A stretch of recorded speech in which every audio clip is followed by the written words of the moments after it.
السلام علیکم۔ رمضان اللہ کی ایک عظیم نعمت۔ میرے پیارے دوستوں، جیسا کہ آپ جانتے ہیں کہ ہم رمضان المبارک کے قریب تر ہوتے جا رہے ہیں۔ یہ خود اللہ سبحانہ تعالیٰ کا ایک تحفہ ہے کہ اس نے ہمیں ایک اور موقع دیا ہے کہ ہم اپنی زندگی کو بہتر بنائیں، گناہوں کی معافی طلب کریں اور اس کی رحمت کو حاصل کریں۔ لیکن ایک لمحے کے لیے سوچیں، جب کوئی بڑی سیل آنے والی ہوتی ہے جیسے وائٹ فرائیڈے، تو ہم پہلے سے ہی منصوبہ بندی شروع کر دیتے ہیں۔ ہم بچت کرتے ہیں، چیزیں پسند کر لیتے ہیں اور پھر سیل کے دن کا انتظار کرتے ہیں تاکہ بہترین ڈیل حاصل کر سکیں۔ کیا ہم نے کبھی رمضان کو بھی اس طرح سے سوچا ہے؟ یہ وہ مہینہ ہے جس میں اللہ کی رحمت، بخشش اور بے شمار نیکیاں سیل پر ہوتی ہیں۔ ہر نیکی کا اجر کئی گنا بڑھ جاتا ہے، اللہ کی معافی آسان ہو جاتی ہے اور دوزخ سے نجات کا اعلان کیا جاتا ہے۔ تو کیا ہمیں اس کی تیاری نہیں کرنی چاہیے؟ کیا یہ کسی بھی دنیاوی ڈیل سے زیادہ قیمتی نہیں؟ وقت تیزی سے گزر رہا ہے، کیا ہم بہتر ہو رہے ہیں؟ ایک چیز جو ہم نے محسوس کی ہے وہ یہ ہے کہ ہر سال پہلے سے زیادہ تیزی سے گزر رہا ہے۔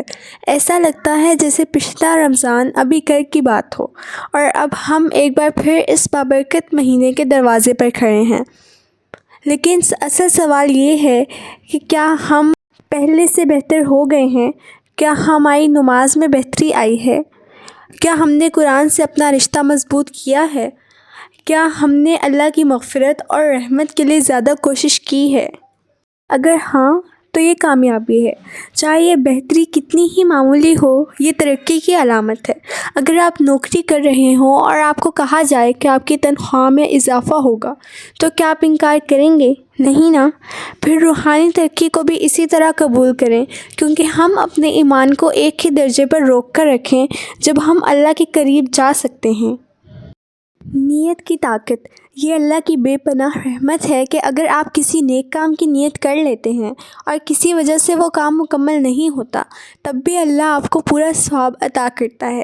مثلاً اگر آپ رمضان میں زیادہ قرآن پڑھنے کی نیت کریں لیکن کسی وجہ سے نہ کر سکیں اور آپ کا انتقال ہو جائے تو اللہ کو آپ کو وہ مکمل اجر عطا کرے گا، کیونکہ آپ کی نیت خالص تھی۔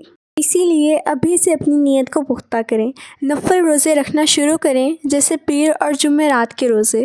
قرآن پڑھنے کی عادت بنائیں، چاہے روزانہ چند آیات ہی کیوں نہ ہو۔ صدقہ دینے کی نیت کریں، چاہے تھوڑا ہی کیوں نہ ہو۔ نماز میں بہتری لانے کا عہد کریں۔ اگر آپ کی نیت سچی ہے تو چاہے کچھ بھی ہو، آپ کا اجر محفوظ ہے۔ رمضان کے لیے روحانی تیاریاں: نفل روزے رکھیں، پیر اور جمعرات کا، نماز کو مضبوط کریں، وقت پر نماز پڑھنے کی عادت ڈالیں، فرائض کے ساتھ ساتھ سنت اور نوافل بھی ادا کریں، قرآن سے جڑ جائیں، روزانہ قرآن کی چند آیات پڑھنے کا معمول بنائیں۔ اگر پڑھنا مشکل لگے تو قرآن سنیں، کیونکہ ہر لفظ برکت ہے۔